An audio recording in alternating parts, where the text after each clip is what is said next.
दोस्तों, विज्ञान और योग दोनों की दुनिया में कुछ ऐसे रहस्य हैं जो हमारी समझ से परे लगते हैं, लेकिन जैसे जैसे हम गहराई से उन्हें जानने की कोशिश करते हैं, बहुत कुछ चौंकाने वाला सामने आता है।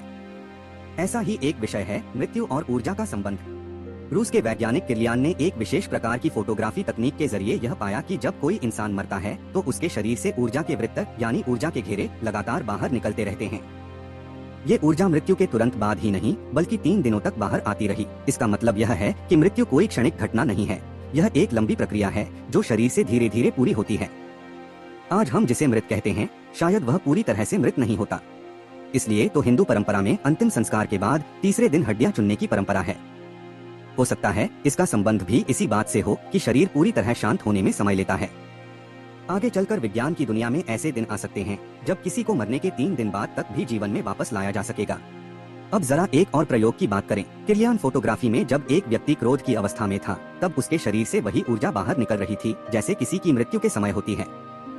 यानी क्रोध भी शरीर पर एक छोटी मृत्यु की तरह असर डालता है। जब हम गुस्से में होते हैं तब हमारी जीवन ऊर्जा तेजी से बाहर की तरफ बहने लगती है। अब बात करते हैं एक और रहस्य की, मृत्यु की पूर्व सूचना। वैज्ञानिकों ने यह भी देखा कि किसी व्यक्ति की मृत्यु से लगभग 6 महीने पहले उसके शरीर की ऊर्जा में बदलाव आने लगते हैं। कुछ हिस्सों में ऊर्जा का प्रवाह कम हो जाता है, कुछ स्थानों पर बंद हो जाता है। इसका मतलब यह हुआ कि मृत्यु अचानक नहीं आती, उसका आगमन शरीर में महीनों पहले ही शुरू हो जाता है। एक उदाहरण लो, किरलियान ने जब एक व्यक्ति की फोटो 6 महीने पहले ली तो उसमें उसके दाहिने हाथ में कोई ऊर्जा प्रवाह नहीं था। हाथ पूरी तरह ठीक था, कोई बीमारी नहीं। लेकिन ठीक 6 महीने बाद एक सड़क दुर्घटना में उसी व्यक्ति का वह हाथ काटना पड़ा। तो इसका अर्थ हुआ कि शरीर के किसी भाग की ऊर्जा पहले ही जगह छोड़ देती है और कुछ समय बाद वही हिस्सा स्थूल रूप से नष्ट हो जाता है। यह बात केवल विज्ञान ने नहीं कही है। भारत के प्राचीन योग ग्रंथों में हजारों सालों से यह कहा जाता रहा है कि कोई भी बीमारी शरीर में प्रकट होने से पहले हमारे सूक्ष्म शरीर में 6 महीने पहले ही प्रवेश कर जाती है। अगर हम उस स्तर पर सजग हो जाएं, तो हम बीमारी को आने से पहले ही समाप्त कर सकते हैं। ठीक वैसे ही मृत्यु भी पहले सूक्ष्म स्तर पर दिखाई देने लगती है, पर आम इंसान को इसका अनुभव नहीं होता। इसका एक बड़ा कारण यह है कि इंसान मृत्यु के नाम से ही डरता है, वह इसके बारे में सुनना तक नहीं चाहता।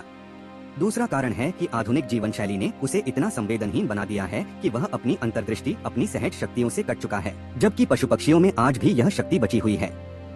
साइबेरिया में कुछ पक्षी ऐसे हैं जो बर्फबारी शुरू होने से ठीक 14 दिन पहले वहाँ से उड़ जाते हैं, न 1 दिन पहले न 1 दिन बाद। जापान में एक चिड़िया ऐसी पाई गई है जो भूकंप के 12 घंटे पहले ही उस स्थान को छोड़ देती है। हमारे यहाँ भी कई उदाहरण हैं जहाँ योगी अपनी मृत्यु की तिथि पहले ही घोषित कर देते हैं। हाल ही में विनोबा भावे जी ने अपनी मृत्यु से पहले ही कह दिया था कि वे शरद पूर्णिमा के दिन शरीर त्याग करेंगे, और ऐसा ही हुआ। महाभारत काल में भीष्म पितामह ने भी अपनी इच्छा से अपने देह त्याग का दिन चुना था। यह कोई चमत्कार नहीं बल्कि गहरी साधना और शरीर पर पूर्ण नियंत्रण का परिणाम था। अब एक और बात समझने लायक है, जब हम रात को सोने जाते हैं तो जागृति और नींद के बीच एक बहुत सूक्ष्म क्षण आता है जब न हम पूरी तरह जागते हैं न पूरी तरह सोते हैं। वह एक संधि काल होता है, बहुत ही छोटा लेकिन गहरा। योगी वर्षों तक उसी अवस्था पर अभ्यास करते हैं। मृत्यु से 6 महीने पहले व्यक्ति के मन में दिन भर वैसी ही संधि की अवस्था बनी रहती है। वह न पूरी तरह बाहर रहता है न भीतर। एक तरह से वह धीरे धीरे उस महासंधि की ओर बढ़ रहा होता है जहाँ से वापसी नहीं होती। और अंत में जब शरीर मृत्यु के करीब होता है तब उसका पूरा स्नायु तंत्र यानी नर्वस सिस्टम ऊर्जा की दिशा बदल देता है। वह सांसें तो लेता है लेकिन उनमें जीवन ऊर्जा नहीं होती। प्राण धीरे धीरे शरीर को छोड़ने लगता है।